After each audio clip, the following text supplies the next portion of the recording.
Andaluz, de la que es autora mi entrañable amiga Daniela Rotaro. Para los que no la conocéis, Daniela es de nacionalidad rumana, pero por sus venas corre sangre rumana, ucraniana e italiana. Y en ella hay algo de frontera, algo que no termina de hacer que pertenezca a un solo lugar. Ya a los 7 u 8 años intentó escribir una poesía patriótica para una revista infantil, lo único que podía hacer en la época que Rumanía estaba bajo el poder de Nicolae Ceausescu.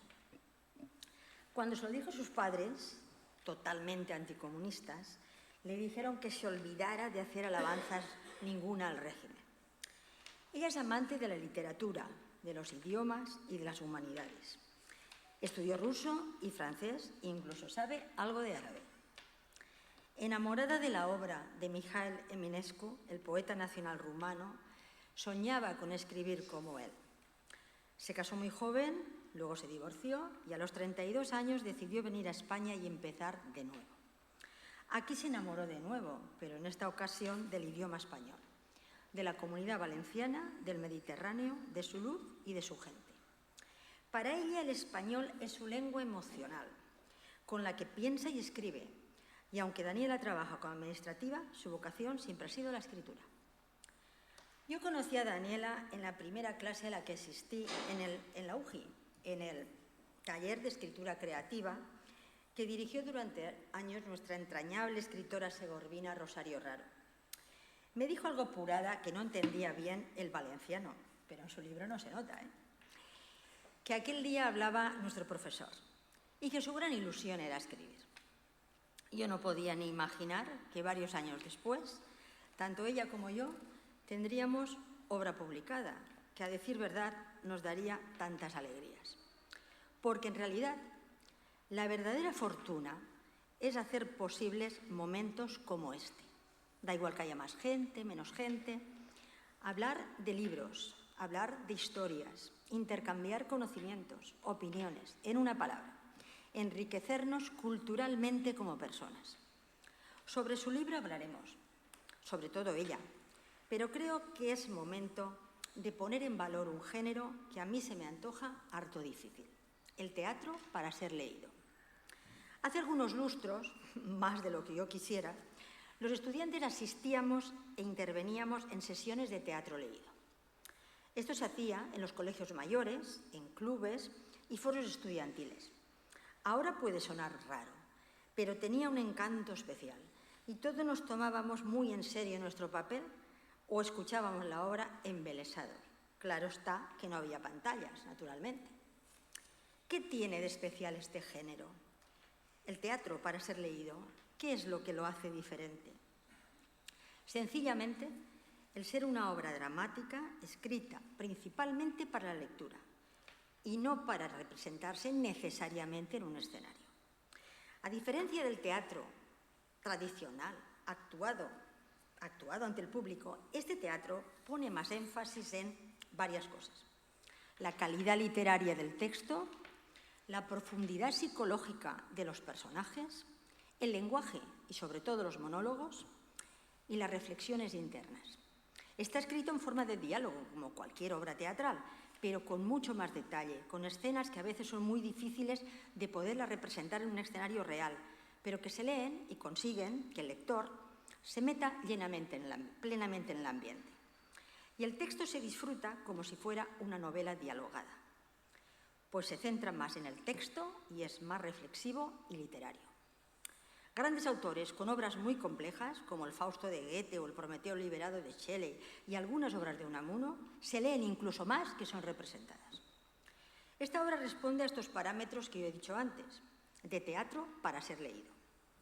Yo personalmente siempre he disfrutado leyendo teatro. Lo hacía leyendo Valle Inclán, leyendo las comedias bárbaras y sobre todo he leído mucho a Federico García Lorca, que me entusiasma. Y sus obras de teatro son magníficas para leerlas, sin necesidad alguna de escenario real.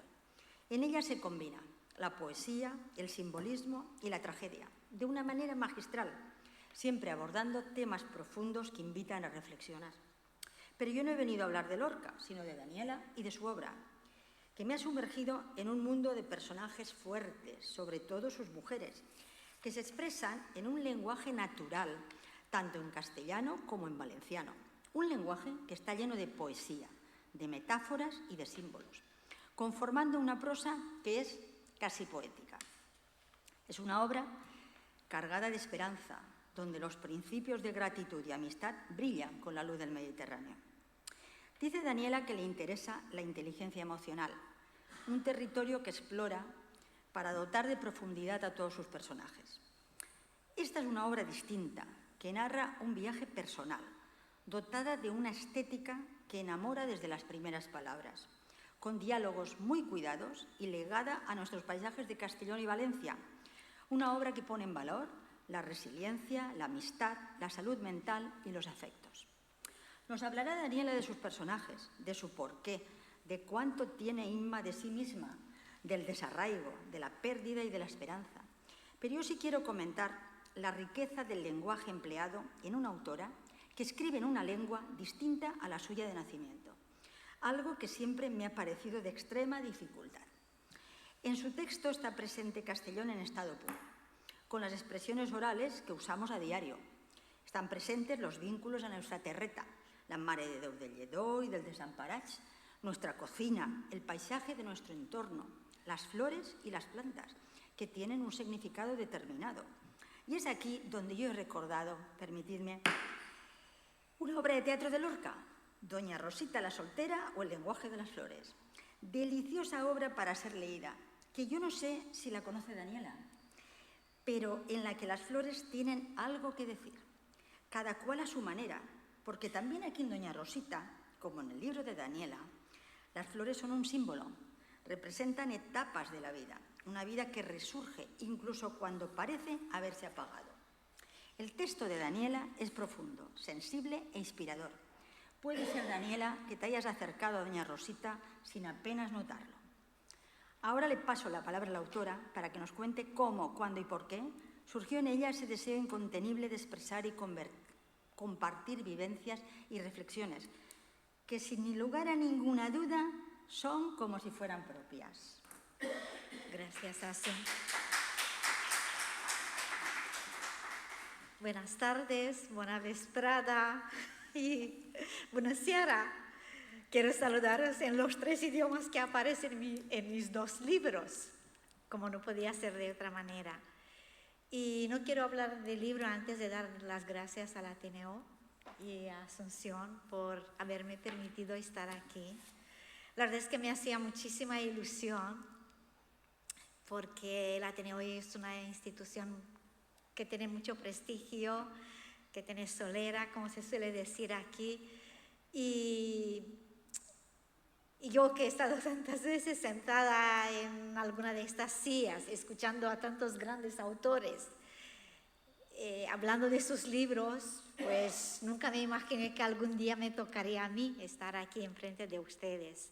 Por eso os quiero dar las gracias, porque realmente es un sueño, una ilusión, y es un sueño realmente real, ¿no? Valga la redundancia. Pues antes de entrar propiamente dicho en lo que es el territorio del libro, quisiera contaros por qué escribo en español, porque es una de las preguntas que más me hacen la gente. Bueno, Daniela, tú siendo rumana, ¿por qué te sientes tan cómoda escribiendo en español? Pues creo que en español me siento libre, me siento cómoda, me siento escritora, aunque parezca a lo mejor una palabra bastante grande para mí en este momento. No tengo el síndrome del impostor, pero sobre todo puedo conectar con una parte de mí que es todo verdad. Como que no tengo barreras, no tengo límites, no tengo obstáculos, no tengo nada. Veo así cuando yo me siento a escribir en español, veo delante de mí un camino despejado y yo me dejo llevar, ¿no? Y llega así un momento cuando la historia y yo somos una. Y ahí me meto y yo vibro y vivo. No sé, es una cosa súper rara, pero realmente me pasa esto. siento que mis emociones, que mis vivencias, que lo que yo tengo en mi cabeza y que quiero transmitir fluye mejor en español.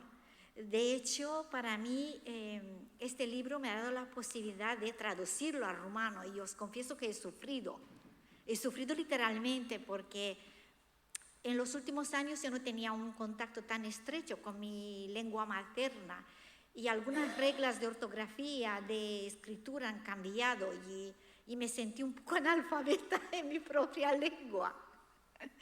Fue una cosa súper rara, pero al mismo tiempo quise hacerlo, ¿no? Quise ver si yo podía conectar, si algún día yo me vería capaz de escribir en rumano y hoy por hoy no me veo. Seguiré escribiendo en español, pero no descarto de seguir traduciendo algunos libros, no todos, en rumano. ¿Y por qué esta obra? Pues esta obra realmente fue la 10ª que yo escribí.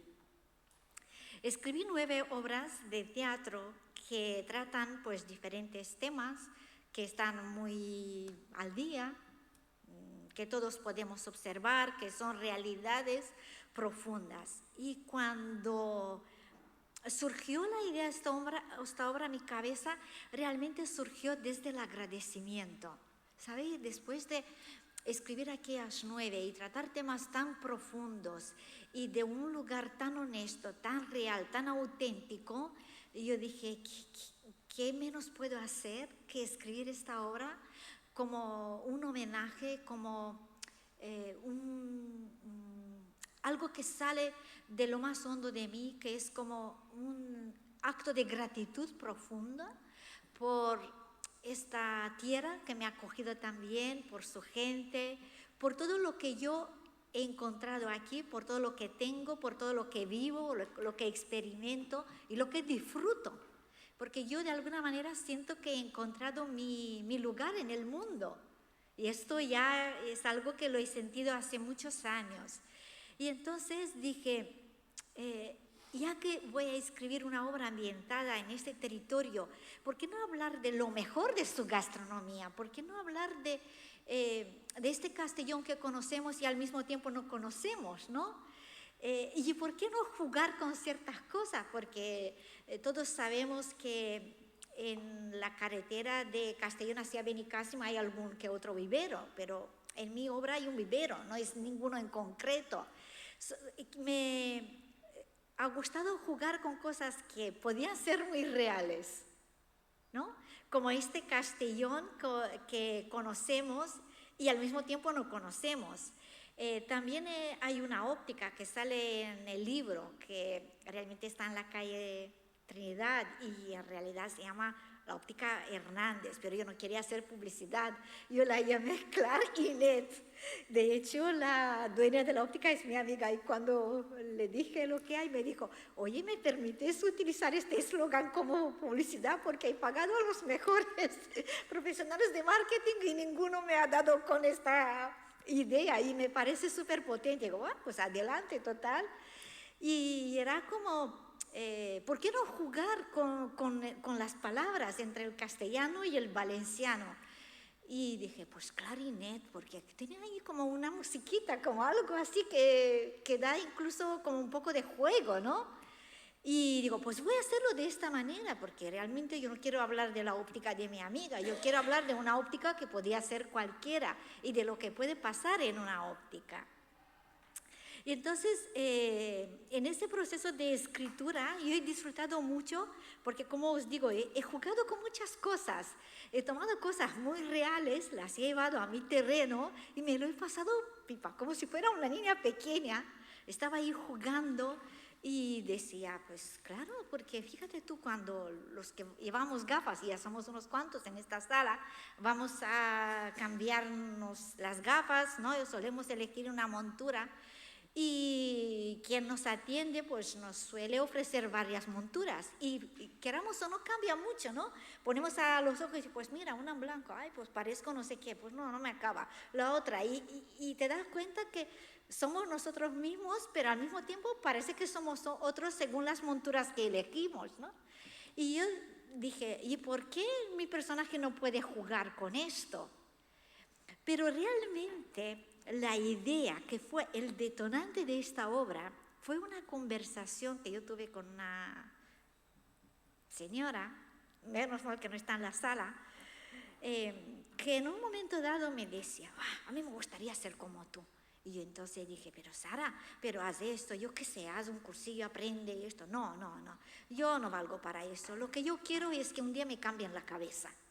Y esa palabra y esta frase en concreto me dio así como que pensar. Dije, ¿cómo puede ser una persona que lo tiene todo y que sin embargo vaya por la vida quejándose siempre, como si ella fuera la mayor víctima del mundo, como si todas las desgracias le pasan a ella, como si nadie la entiende? Digo, no, eso es algo extremo, la vida no es eso. Y esto fue el detonante de hacer el personaje de Inma. Por eso digo que yo siempre para crear personajes yo me inspiro en la vida real. Tomo una cosa por ahí, suelta, que parece que no tiene ni pies ni cabeza, y luego la llevo a mi terreno, la transformo, la llevo, yo qué sé, al extremo, y me monto allí mis propias historias.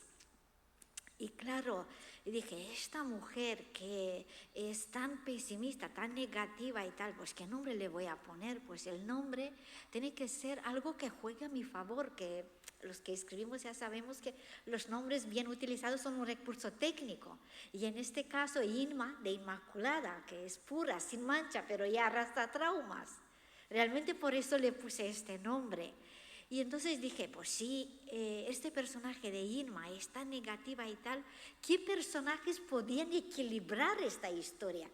Para que yo pueda construir una historia que sea como muy real, con mucho mensaje profundo, que tenga cosas así que van en capas, pero al mismo tiempo que sea un poco divertida, como es la vida. Porque la vida tiene un poco de todo, ¿verdad? No tenemos ni buenos momentos siempre, ni malos tampoco. La vida es un poco de todo. Algún día nos toca las cosas, que sé, mayoritariamente de color rosa, y el otro día pues el gris. Y siempre hago esto, pues tengo en mente una idea, un personaje, y digo, ay, ¿qué pasa si le pongo esto? ¿Y qué le pasa si le pongo otro? Y me gusta jugar con las cosas reales de la vida, ¿no? Porque un vivero tenemos, aquí hay mucha vegetación mediterránea que tiene su punto. Hay muchos jardines, ¿no? De hecho, Benicàssim y el Grau y todo eso están llenos de jardines. La ciudad también tiene mucha vegetación. ¿Y por qué no jugar con esto? Esto es algo que ya está allí, ¿no? Y también quería describir pues un Castellón que es real, pero sin identificar alguna calle en concreto. Todos sabemos que en algunas fachadas hay pinturas, y en la obra sale que pasea por una calle, pero no digo es la calle tal, porque a mí no me interesaba eso. Yo no quiero hacer publicidad a nada, yo quiero hacer una historia creíble, verosímil, y que el lector o la lectora se sienta ahí dentro de esta historia, como que la vive en directo, que no sea algo ajeno, que no sea algo que es así postizo, sino que diga, ay, pues sí, no me había fijado yo en esto, o esa es mi tierra de verdad, porque si hablo de la terreta, yo quería dejar pequeños señales de que se sienta la terreta, y quien lea se sienta orgulloso o orgullosa de su terreta. Y luego, pues, el personaje de Diego. Pues Diego es un hombre que podía ser cualquier otro hombre, realmente no tiene más misterio. Pero en este caso yo quería enfatizar esas relaciones que empiezan muy poco a poco, ¿verdad? Yo no quería poner el foco en una historia de amor tan de película, ni de novela, ni nada. Yo quería construir una historia real, que se construye poco a poco, con estas cositas que se tienen en común, con disfrutar de un picnic, ¿no? En la Vía Verde, con mirar el mar, con pasear por un camino de tierra, como es la Vía Verde, con estas cosas pequeñas del día a día, pero que sin embargo dan mucho de sí. Yo huyo de estas cosas grandilocuentes. A mí me gusta la vida real, me gusta todo lo que construye la vida de los personajes como algo que es su mundo y que al mismo tiempo es nuestro mundo. No me gustan las escenas así como tipo Hollywood, como todo forzado. No. Yo quiero que todo en lo que yo hago, en lo que yo escribo, sea lo más real posible, porque yo lo escribo desde este lugar de verdad, de realidad. Yo me meto en lo que escribo, en lo que cuento, lo vivo. Lo vivo cuando escribo.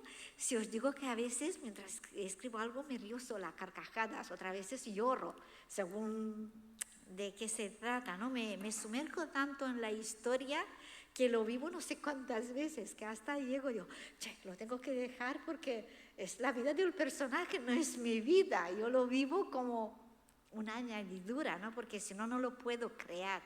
Pero realmente eso estoy haciendo cuando escribo. Por eso creo que salen estas cosas que luego los lectores pues valoran y disfrutan, por lo visto hasta ahora. No sé si hablar de otros personajes o alguien me quiere preguntar algo y que yo conteste como una cosa así pues más personalizada, digamos, ¿no? Porque quizá hay algo en la novela que ha llamado la atención o que alguien quiera saber y yo encantada de contestar a lo que haga falta. Bueno, yo te quiero preguntar, ¿de dónde sacas ese sentido del humor? No sé, toda la obra tiene un sentido del humor ahí que subyace. ¿De dónde sacas ese sentido del humor? Me sale de forma natural. Realmente a mí me cuesta más escribir drama. Que son graciosísimas. Soy como un tiesto sin planta, como una gafa sin cristal, como un lunes sin café. Sí. Me cuesta más escribir drama que humor. Yo creo que también tiene que ver con mi momento vital, porque yo estoy en un momento donde he hecho las paces con el pasado, donde estoy bien, estoy en armonía, estoy en paz con todos y con todo. Y creo que eso se refleja. Y luego disfruto mucho escribiendo. Como os dije, me sumerjo tanto en la historia que me dejo llevar. Yo no soy consciente de lo que me sale hasta que lo veo acabado y alguien me dice algo. No soy consciente. Realmente no. Sí, que ves que hay algo de humor, pero no me doy cuenta de la intensidad de este humor, ¿no? Hasta dónde llega. Y luego, además de ese sentido del humor, luego tiene párrafos y textos, párrafos muy bonitos. Por ejemplo, esta descripción que nos hace el desierto de Las Palmas, que a mí me encantó, que es desierto de Las Palmas, tarde clara. La luz de la tarde acaricia las montañas. El verde polvoriento del romero se mezcla con el rojo suave de la tierra. En el aire flota el trino de algunos pájaros y el aroma seco y dulce de las hierbas. Inma camina despacio por un sendero. Lleva en la mano una pequeña piedra rojiza, las famosas areniscas del desierto de Las Palmas, sí, porosa, y una ramita de romero recién cortadas con mimo. Se detiene en un claro. A lo lejos el Mediterráneo reluce como una lámina de plata líquida bajo el cielo abierto. Castellón se dibuja diminuto, vibrante, como una ciudad de juguete. En lo alto, un grupo de gaviotas planean círculos y más allá, un pesquero navega lento, pequeño pero decidido, rompiendo la vasta superficie azul. Es bonito, bonito. Sí. Bueno, yo creo que, en primer lugar, como miembro socio del Ateneo y del miembro de la Junta, te tengo que felicitar, porque realmente tu presencia ennoblece a este Ateneo. Gracias. Incluso yo he leído la novela y después de haber... Bueno, sobre novelas lo quería hablar después, desde un carácter más técnico, ¿no? Veo que efectivamente tienes mucho entusiasmo, mucha pasión y que mereces estar dentro del libro de Castellón en la literatura. Esta novela tendría que estar ya inmersa, por lo menos citada, porque creo que se lo merece. Como solamente quiero hacer una pregunta, una sugerencia. A mí lo que me extrañó en un primer momento, por el título, El Príncipe de Toulouse, me creía que era un libro de poemas.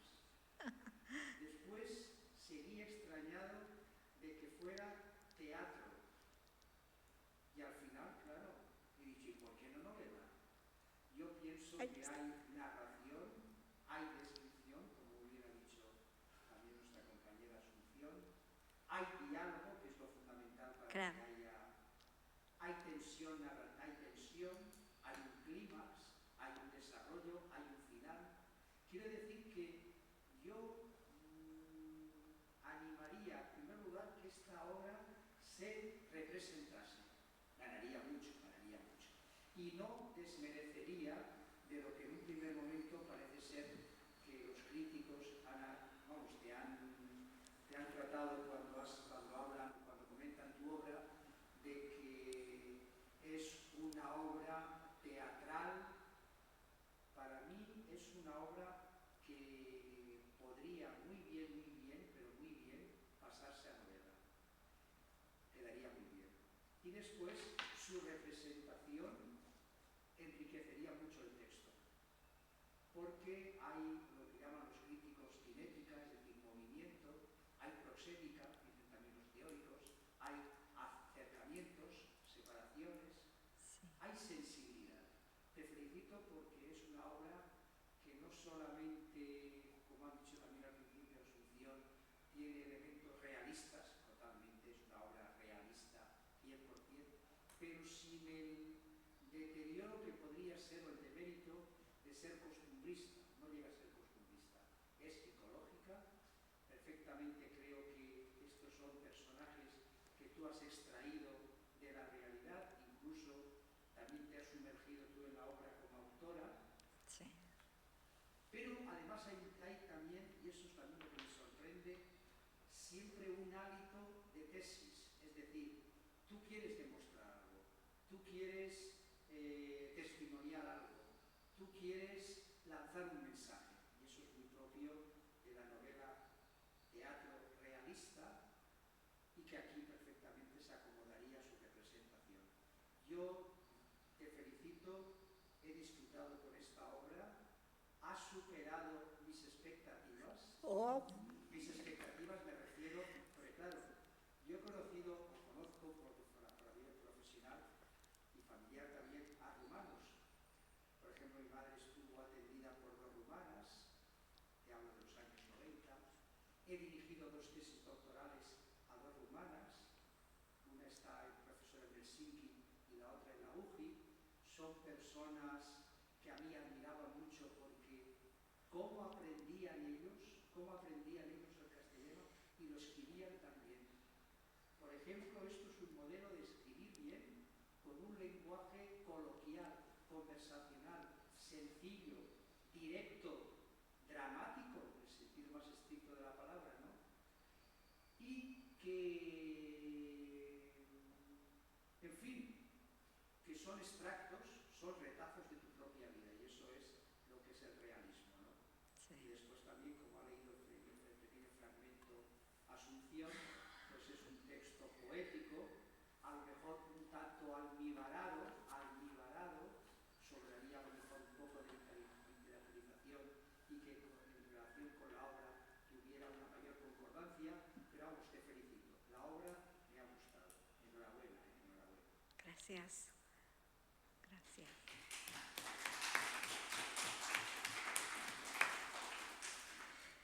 Pues en este pasaje que ha leído Asun, cuando yo lo estaba escribiendo, pensé, si acaso Sorolla estuviera por ahí, ¿qué describiría? ¿No? Sí. Sorolla estuviera por aquí, ¿qué describiría? ¿Cómo ve el mar? ¿Cómo ve la luz del Mediterráneo? Sí. ¿Cómo lo reflejaría? Y en palabras, ¿no?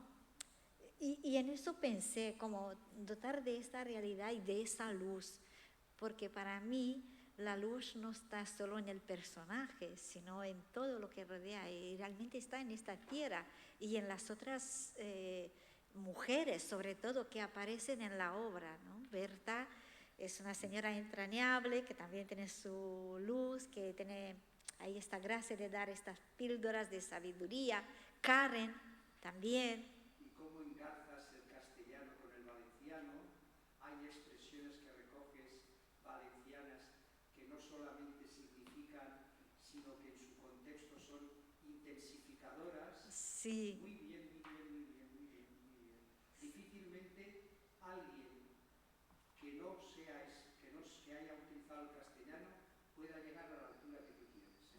Exactamente, eso es lo que yo pienso también.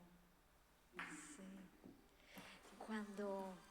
Yo realmente elegí a dedo las frases en valenciano, porque para mí estos momentos cuando el personaje hablaba en valenciano tenían que ser momentos de mucha intensidad emocional. Tenía que ser como momentos cuando ella se estaba sincerando con ella misma, como sacar ahí de dentro. Y también las elegí por musicalidad, porque como decía anteriormente, no me parece igual que en el momento que ya está, digamos, muy quemada, muy tocando suelo. Si dice no puedo más, no suena de la misma forma, con la misma intensidad que no puc més, ¿no?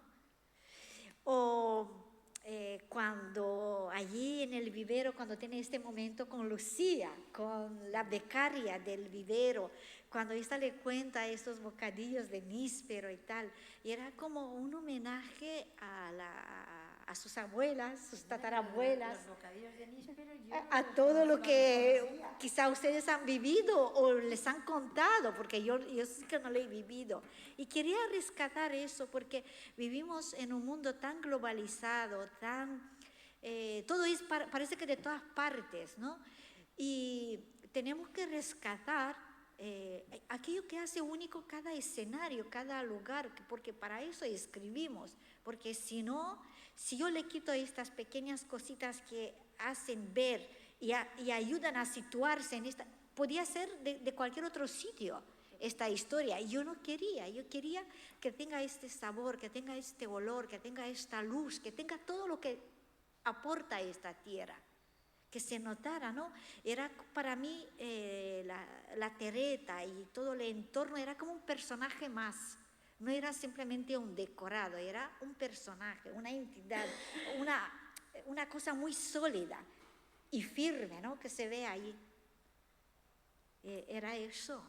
Pues digo que cada vez que yo me enfrento a un proyecto, me hago muchas preguntas, realmente pierdo. Es una forma de decir, mucho tiempo en construir esa historia, y qué quiero hablar, y de qué, y en qué poner el foco, y el escenario, y tal, y esto y lo otro, y me hago ahí un montón de preguntas, y hasta que no tengo todo esto claro, yo no me pongo a escribir porque huyo de lo manido. Hoy en día hay tanta gente que escribe, creo que más que nunca, ¿no? Y hay una amalgama un poco de todo.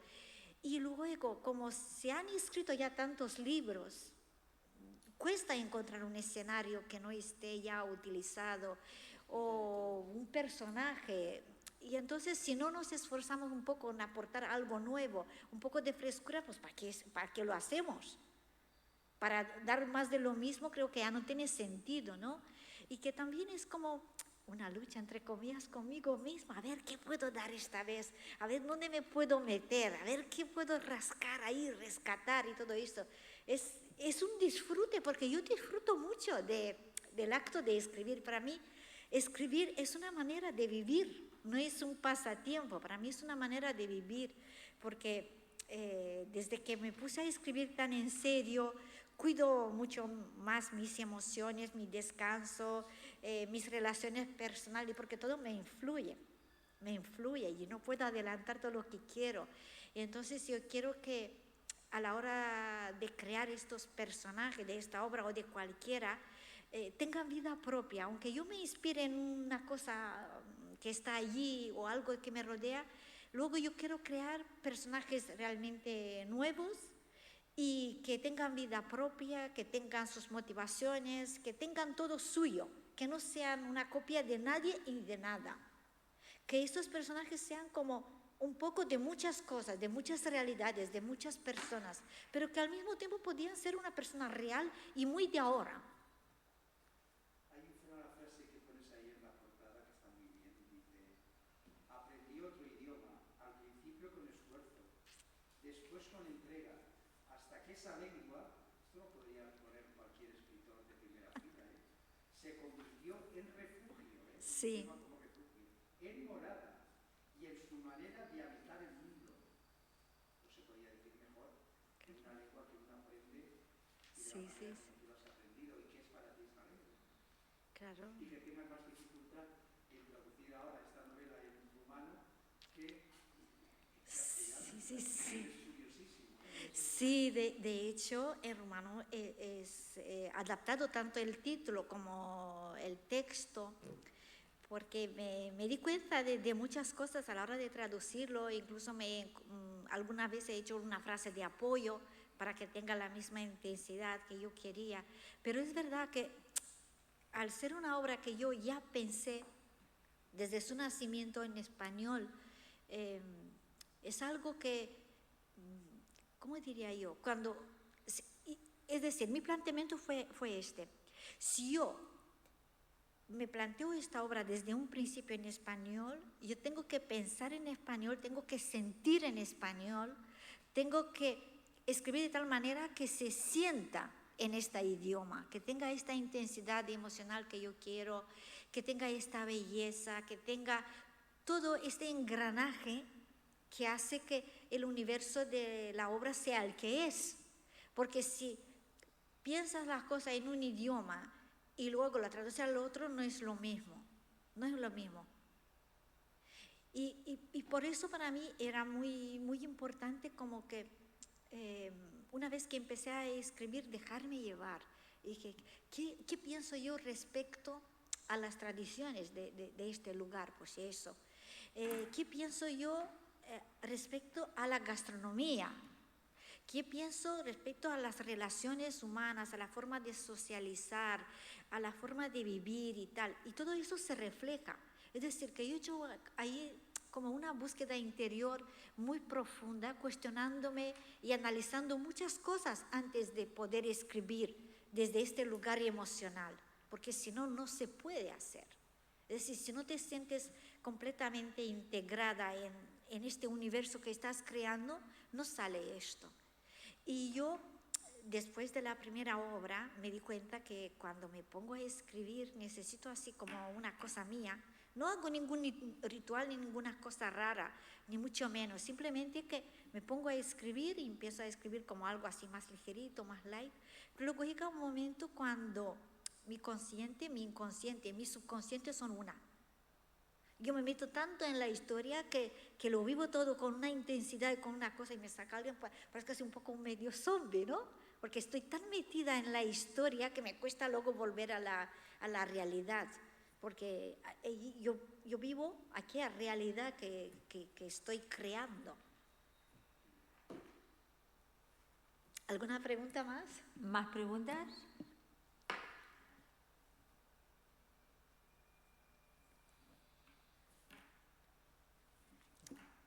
Bueno, yo poco más puedo decirte. Todo lo que te he dicho al principio, todo lo que ha estado explicando Sí. Santiago, que él sabe decirlo muchísimo, puede estar muy contenta de todo lo que te ha dicho, porque te lo está diciendo un experto. No he sido en este momento, diríamos, para quedar bien. No, para nada, para nada. Eso se puede demostrar Claro. Fehacientemente. Sí, pero mire, fijaos que cuando yo me puse a escribir teatro, ¿cómo fue? Porque eso no lo he contado.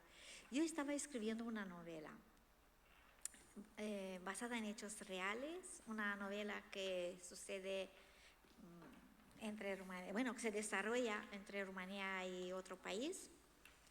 Estaba escribiendo, estaba en un proceso bastante avanzado y un día recibo un email con las bases de un concurso para obras de teatro. Entonces esta persona que me lo envió dijo, hombre, como tú siempre decías que algún día escribirías teatro también, que te apasiona y tal, pues que sé, inténtalo. Y yo dije, pues vale. Y así fue. Paré la novela y me puse a escribir. Entonces la primera obra de teatro que yo escribí, yo quería que fuera una tragicomedia. Pero no me salió un drama puro y me dio rabia. Y dije, yo quiero reírme, yo quiero pasármelo bien. Pero con esta primera obra sucedió algo muy curioso. Estaba escribiendo y cuando llegué a la escena número 8, si no la escribí 20 veces, es poco. Porque tenía que cerrar el arco narrativo de un personaje y me parecía que ya se volvió rebelde, que se iba por un derrotero que no procedía. Y estaba haciendo y digo, ¿qué le pasa a esta escena? No lo entiendo. Esta mujer iba bien, la tenía controladita hasta ahora y ahora se me vuelve rebelde. ¿Qué es eso? Pero bueno, al final conseguí escribir aquella escena y antes de dejar la escritura digo, bueno, pues voy a hacer un poco el bosquejo de la siguiente. Y resulta que esta escena número 8 acaba más o menos con estas palabras. El personaje principal, antes de acabar la escena, habla así consigo misma como fruto de una realidad y dice, permiso no, confianza. Y cuando ya por fin la di por acabada esta escena, y dije, tengo que ventilar un poco la cabeza, ahora pues me voy a barrer la escalera, la terraza, me voy por algún sitio para entretenerme. Y mientras estaba barriendo ahí las terrazas, empecé a llorar, pero a llorar como una Magdalena. Me estaba así chorreando y parecía la mujer más desgraciada del mundo. Dije, pero ¿qué me pasa? Total, no me pasa nada. Pero eran así unas lágrimas cuando tú quieres sanar y no puedes parar de llorar. Y en mi cabeza resonaba aquellas palabras, permiso no, confianza. Y entonces yo supe que a partir de aquel momento yo había encontrado mi voz literaria. Que ya todo lo que iba a escribir a partir de aquel momento iban a ser desde un lugar muy hondo, muy profundo, real, verdadero para mí. Y realmente aquella frase resonaba en mi cabeza porque cuando yo dije que estaba escribiendo una novela y luego pues tal, mucha gente me decía, hombre, pero ¿cuántas páginas tienes escritas? Digo, 300 y tanto. Y algunos me decían, pero che, Daniela, para, ¿tú qué quieres escribir? ¿Una novela tan gorda como Posteguillo? ¿O esto y lo otro? Y de una forma u otra mucha gente intentaba cortarme las alas y pararme y desanimarme y todo esto. Y yo me sentía mal, me sentía como una impostora, como alguien que había llegado allí donde estaba por accidente. Y un poco antes de ponerme a escribir esta obra, yo conocí a una señora que es una de las grandes compositoras de música clásica de este país, que se llama Encarna Beltrán Huertas, y también poeta. Y entonces ella me decía siempre, Daniela, tú sigue escribiendo, que un día tú llegarás a tu esencia, y cuando llegues a esto no hay quien te pare. Y a mí pues me dio vergüenza preguntar, ¿qué es esto? ¿Cómo se llega a esto? Y ella dice, tú escribe, y dice, en todas partes, el no ya lo tienes, tú sigue adelante, tú tienes que ir contracorriente. Y yo seguía escribiendo, y no sabía yo qué es, pero dije, bueno, yo qué sé, algún día lo voy a descubrir. Y cuando a mí me sucedió esta escena con permiso, no, confianza, yo sabía, digo, ahora sí, ahora ya entiendo lo que me quiso decir esa señora. Y realmente escribí lo que faltaba de aquella obra muy rápido.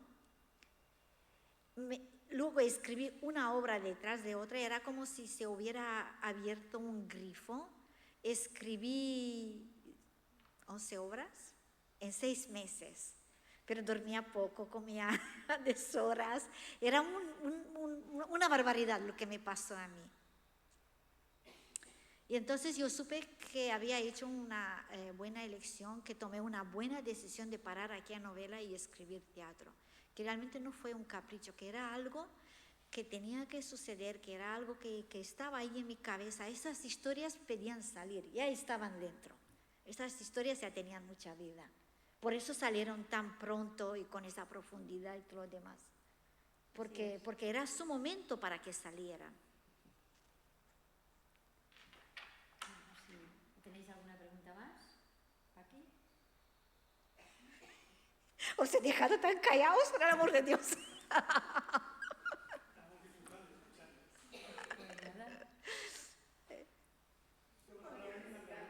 Cuando comienzas un libro o vas a empezar un libro, ¿cómo lo haces? ¿En qué te basas? Sabemos que sobre la vida real. Sí. ¿Cómo te surge la idea? Sí, pues primero me hago la pregunta, ¿de qué quiero hablar? ¿Quién lo cuenta? ¿El personaje principal qué edad tiene? qué motivaciones. En esto has puesto todos carrozones, cuarentones, cincuentones. Sí, ahí. sí, sí. No hay ningún chaval de 18 años ni de 20. No, pero bueno, tengo algunas que también, ¿no? Por eso, cada obra es diversa. Y luego me hago una pregunta que a mí siempre me da luego muchas pistas. Y por debajo de la historia principal que quiero contar. Entonces, realmente lo que hay por debajo me ayuda a armar los otros personajes. Es decir, yo me hago ahí como si fuera un chequeo médico, pues mira, de eso, de lo otro y tal. Y luego disfruto mucho con la elección de los nombres de mis personajes. Me busco cada cosa, pero sí que yo suelo crear mis obras a partir de los personajes. Es decir, en este libro yo tenía claro que mi personaje se iba a llamar Inma, que tenía pues esta problemática, que tal, que quería situarlo aquí. Ya tengo muchas cosas claras antes de ponerme a ello. Es como hacer así, ¿cómo diría? Como una entrevista, ¿no? Le hago a mi personaje, a mis cosas, pues yo qué sé. Y luego también miro mucho de lo que pasa alrededor para hablar de algo que, aunque pueda ser local, sea universal al mismo tiempo. Me gusta tratar temas muy universales. De hecho, si os dais cuenta, cuando vais a leer el libro, Inma podía ser cualquier otra mujer, de cualquier otra edad, o incluso podía ser un hombre, pero como os dije antes, utilicé el nombre de Inma como un recurso técnico, ¿no? Para que me aporte un poco más, un plus. Sí, realmente Inma no es de una determinada edad, de un determinado lugar, de una determinada raza o etnia, ni mucho menos. Es una mujer universal, una mujer de hoy en día.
Sí, y su musicalidad. Una obra está pensada y escrita en un idioma, después la traducción, eso. Sí. O sea, que tienes que pensar de forma dual, porque nada tiene que ver un idioma con el otro. Exactamente. Sí. De hecho, cambia hasta la gramática, ¿no? Pues sabéis que hay una gramática universal y luego cada idioma tiene su propia gramática, sus propias cositas, y si no lo dominas. Y luego, de las frases no son ni los mismos, sí. O sea. Y luego, a nivel cultural, lo que resuena en la mente de un lector rumano no es lo mismo que resuena en la mente de un lector español, ¿no? La primera palabra en rumano, sori, que significa pues el amanecer, el alba, sobre todo. Pues en la cultura rumana, en la literatura, en la poesía, el alba tiene mucho significado, es una palabra, un concepto, una idea muy utilizada en todo lo que tiene que ver con el universo literario rumano. Entonces, por eso digo, yo tenía que hablar a los rumanos en su propio idioma, y en su propia cultura y su forma de sentir, sobre todo. Exactamente, y que al mismo tiempo tenga un título bonito, ¿no? Porque traducido literalmente era una cosa sin nombre. Además, la pasión con lo que, la manera como hablas, se nota que vives mucho literariamente. Sí.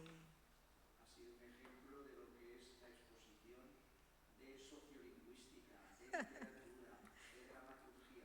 Es un conjunto de saberes difíciles si no se tiene mucha experiencia lectora y también experiencia teórica, ¿no? Sí.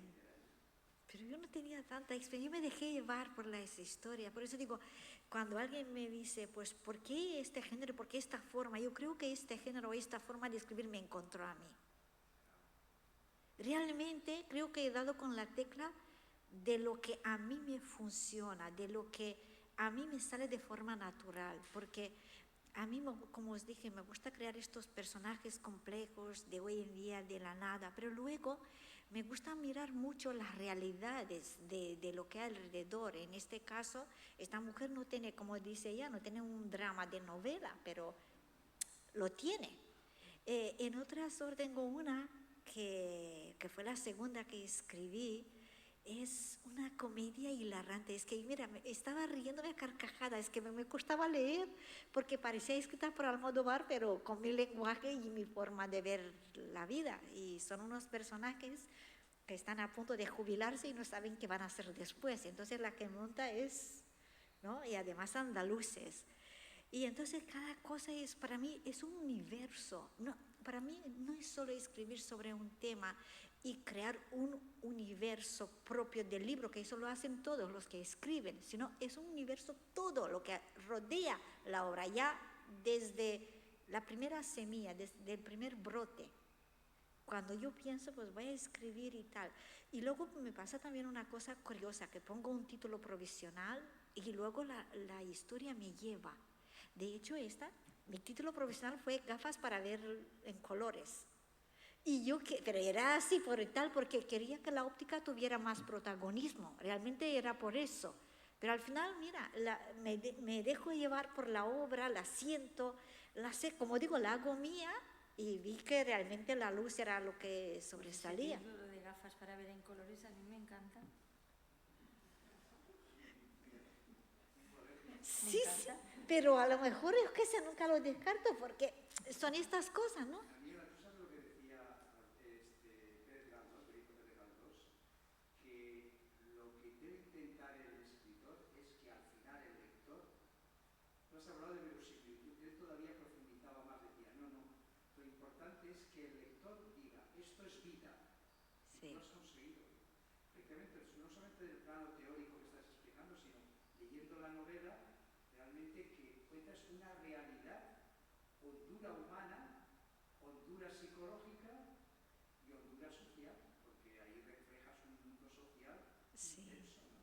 Sí, la costumbre, porque esta es otra cosa, yo creo que cada persona de los que escribimos tienes que ser honesto contigo mismo o contigo misma en este caso, ¿no? Es decir, ¿qué temas puedo yo tratar? ¿De qué puedo yo hablar? Y que al mismo tiempo sea yo.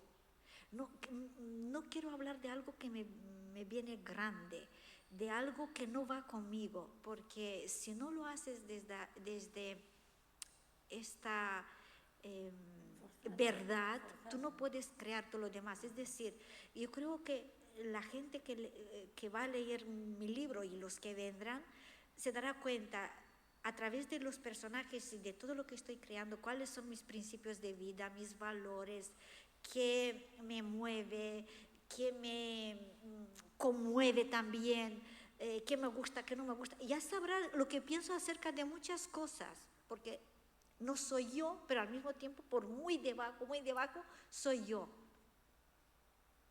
Muy bien, bueno, pues gracias a todos por la asistencia, sobre todo a Daniela por esa exposición tan maravillosa que nos ha hecho de su manera de escribir, de su manera de pensar, de su manera de sentir. por lo mucho que quiere a Castellón. Sí. Y bueno, y a todos muchas